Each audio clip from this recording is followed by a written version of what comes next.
আজকে আমি আপনাদের দেখাবো একদম ক্লাসিক একটা হ্যাকিং সম্পর্কে।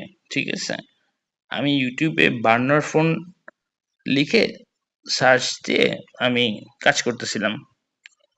তো হঠাৎ করে দেখি কি আমার মানে পাশের যে লাইটটা, মানে চার্জিং পাশে যে লাইটটা, এটা হচ্ছে গিয়ে মাইক্রোফোন অন হলে লাইট জ্বলে উঠে। মানে থ্যাঙ্কস টু শাওমি, ওরা এটা দিছে। এটাও হ্যাক করা যাবে, বাট ওরা দিছে না। তো ধরেন আমি খুলে ফেললাম এটা, চার্জার শুধু হলুদ লাইটটা জ্বলে আছে। কি মনে হয় কি কারণে জ্বলে আছে? কোন অ্যাপ ইউজ করতেছি আমি? আমি কোন অ্যাপে গেছি যে অ্যাপের মাধ্যমে মাইক্রোফোন অন হবে? এই যে দেখেন আমি কি অ্যাপ ইউজ করতেছি বর্তমানে, জাস্ট দেখেন।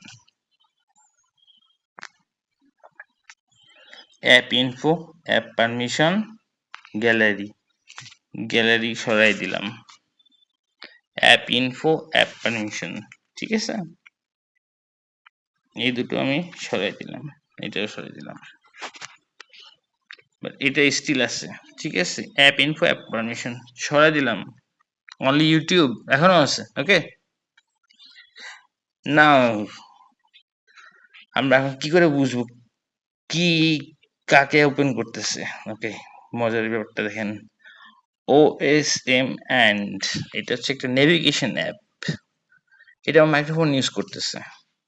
ওকে, আমি কি একে মাইক্রোফোন ইউজ করার পারমিশন দিচ্ছি সেটাও ভাবলাম আমি। তো OSM অ্যান্ড ওপেন করে জাস্ট আমি এটার সেটিংসে ঢুকলাম, অ্যাপ ইনফো। অ্যাপ ইনফোতে গিয়ে অ্যাপ পারমিশন আমি ক্লিক করলাম। ওকে, দেখেন এখানে আছে লোকেশন। ওকে, এখানে আছে notification. Okay, camera don't allow,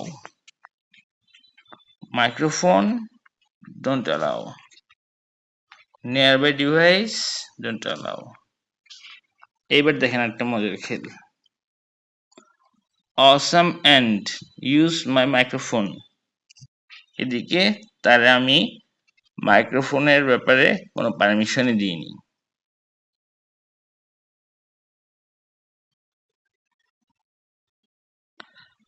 so কিভাবে এটা হলো? কার কাছেই বা যাবো, কাকেই বা বলবো, কি বা করবো?